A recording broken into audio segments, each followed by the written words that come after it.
King's Options, and here we have the Earnings Whispers calendar come for the upcoming week. That is quite a full calendar. This is, of course, the most anticipated earnings releases. This is not necessarily all of them. So I'll stay here for a couple seconds longer so you can get a good look at this. Pause if you need, but I would highly recommend just going over to X and looking up Earnings Whispers because they put this out all the time. All right. Oddly enough, this is interesting. CME Group is on here. With that in mind, let's not go to that yet and go to the sector tracker. All right, sector tracker over the last week showed healthcare, consumer discretionary as your biggest losers, where energy, comm services, and I'm gonna skip over utilities, even though that did really well. Infotech is nice to see those back on the board. Um, yeah, basically that's kind of back to what we've seen before with the what were they, the Magnificent Seven or whatever they call them, all in those sectors. But is what it is. I trade the Nasdaq myself, and a good portion of that is in those communication services and infotech. So I was happy to see that. That being the case, we definitely had some wild days last week. It was kind of fun. But there's your sector tracker showing what's your winners, what's your losers over the last week. We'll see how that might carry out, and it may or may not, depending on a lot of things that are being released at present. Going to the economic calendar itself on Monday, we've got the manufacturing index, which, by the way, I don't know if you've noticed this, but in the US, manufacturing has been doing very, very well as a whole, especially with all of the trade deals that have come in. John Deere is actually making excavators in the United States again. That is awesome. And that's one example of some of the manufacturing that's been coming back. They've been building um, two huge plants as well, one in North Carolina, the other in I forget what state, but two big brand new plants uh, being built in the U.S., providing jobs for American workers back into what we do best. So absolutely love to hear that. Good stuff. Nothing on Tuesday. Wednesday, we have Treasury refunding, whatever the heck that is. I honestly don't know, to be perfectly honest with you. Let's take a look. Let's take a look.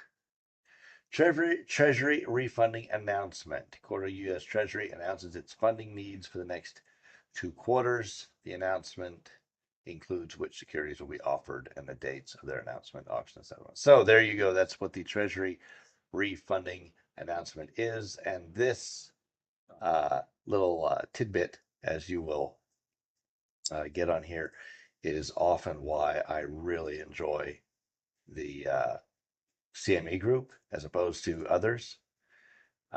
Because you can click on these, and not only will it tell you, what exactly these reports are, what they do, what they calculate, but as the information, the data is released, it will give you a breakdown in a detailed report or link to where that report is. So really, really enjoy that. And then the petroleum status. Thursday, we have, of course, jobless claims, and that is all this week. So that's interesting, only in that there is nothing else going on there. And then the employment situation, which kind of goes along with the unemployment situation. That's like the two separate reports. But again, come here by all means. I mean, look at the consensus on this. It'll be interesting to see if the employment situation, that's quite a significant increase, how that actually plays out. Does it? Does it not? I don't know. How much does it miss by? I don't know that either. How much does it exceed by? Good question. All right, let's go ahead and go into the ta-da charts. And of course, we haven't moved anything yet. We'll get back to NQ later. Let's go to RTY. RTY, what do we do? What do we do? What do we do? Daily chart, of course. So we're looking at kind of just came down to this break here. We've got a close below the average. We did dip down into this liquidity shelf. Haven't sunk our teeth into it yet, right? Dip down, kind of pop back up a little bit, but we are showing movement to where it says, hey, this could ride down a little farther. If we do, how far does that go? We've got another shelf here at 2492.6.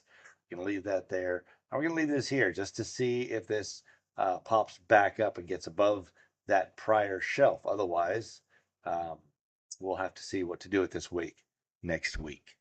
But in the meantime, that's where we sit. Nice, healthy little pullback. You do notice right where we pulled back to. Okay, I'm going to put this line here, and you probably already see it, but you're gonna see what I'm saying. Where did we pull back to? Uh, I hate these lines. Okay, there we go. Where did we pull back to? See what I'm saying? We pulled back to a previous high. There's an old saying that says uh, prior resistance has become support. So is that what happens here? Does this become support? Was this a strong enough resistance? It is only showing a 1-day resistance at that point. Came back down itself into, while not necessarily a point of resistance, a point of price accumulation. So we'll see what happens here. Something to keep it on, but we are currently in a newly developing downtrend. We dropped, moved a little sideways, and then showed more potential to the downside. So does it continue or not? We will find out coming up. Myself, I, I don't know what to think on that.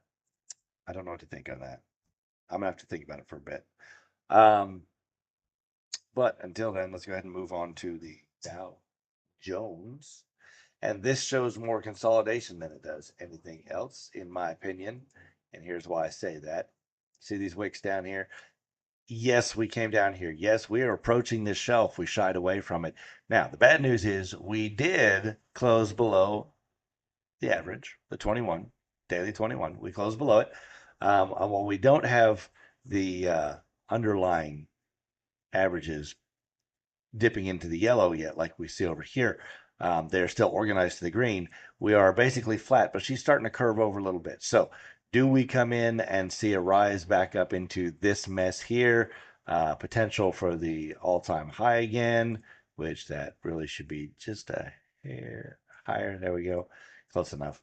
Um, or do we give up the ghost here and follow this recent small trend of lower highs and push down past this shelf and start facing this next one, a minor liquidity shelf into a major liquidity shelf? Do we see that? Do we do that? I don't know. Um, and I'm going to leave that open for the moment. Don't really have a bias here. To me, it still is just kind of looking sideways. We've got some accumulation here, we've got some accumulation here, and we are right in the middle of it. Do we come down here into this mess? Do we come back up here into this mess? Those are the two questions. Don't have an answer. Anything speculation. So my mind is open for the upcoming week on that nonsense. All right, ES. A lot of these pictures are going to look pretty much the same. This is a little more encouraging only in that while we did have a couple of days, nice deep dips, came down, saw the 50-day simple moving average, but we did close above the 21 on this day. Now, that could be a point of holding, or it could just be we had enough buyers come in to bring it back into this uh, consolidation of price right here. Consolidation, accumulation, same thing.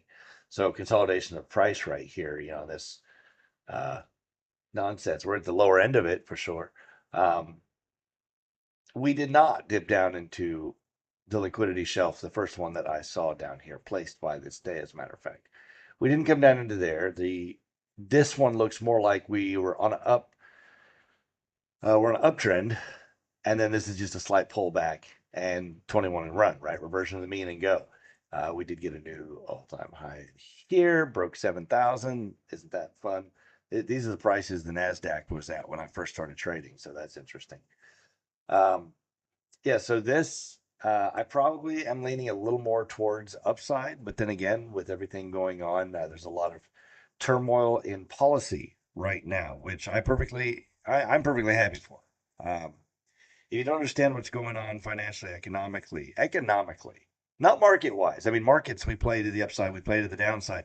And what is good economically can often lead to what is bad for the market, at least in the short run, till things get settled. But economically, things are going fantastic. I could not be happier to have voted for the president that is currently in the White House.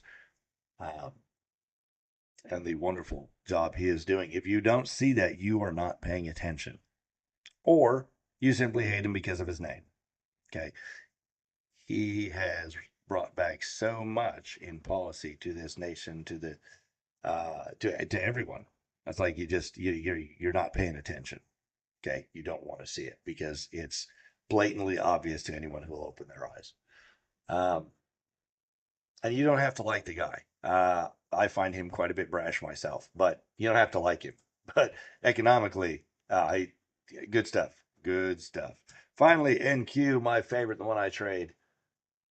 Here we go. This one looks a lot like the other three. So the ES is the only one that actually closed above day 21. This one almost looks like a last ditch effort to peak up before this sideways moving 21 gets going. With these two down days, we could definitely turn back yellow like we did not all that long ago. Structure wise, if you take away all the lines, it still looks kind of the same, right? So kind of an upward movement, and there's a pullback, but that's a big pullback into this price consolidation. So I don't know what it's going to do here. I'm very uncertain. Again, just moving into the week with an open mind, we'll see what happens. Do we pull back more? Do we come see this minor liquidity shelf and then into a major one? Or do we pop back above the average, get back above this prior resistance? These are two very big, very ugly days. A lot of points in both of those. This one's showing negative 360, but that's just the candle. Look at how much it actually moved, right? The high was 26,292. The low was 25,536, nearly 1,000 points in one day on the NASDAQ. I mean, we see that and people freak out over it on the Dow Jones. This was on the NASDAQ, which is, half the price, ballparkish.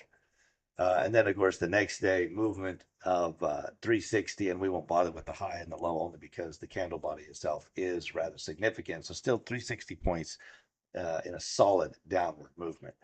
And that's not just the candle body because it actually did start a little bit higher, so it's going to take this away from it.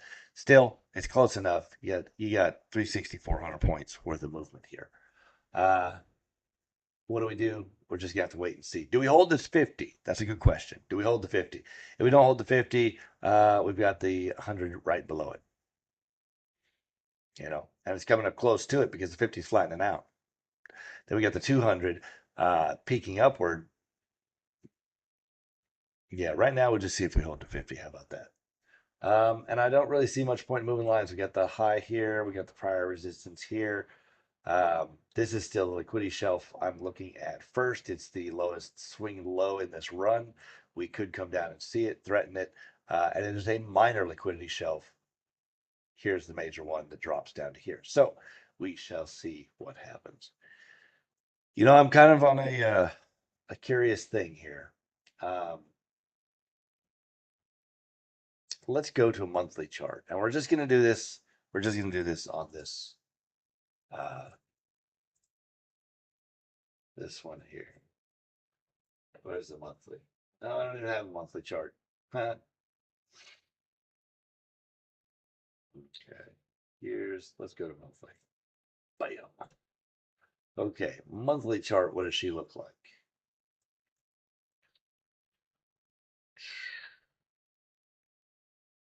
If we look at this from a much larger perspective, over the past few months, what have we done? We have just gone sideways, actually narrow. So what does this tell you?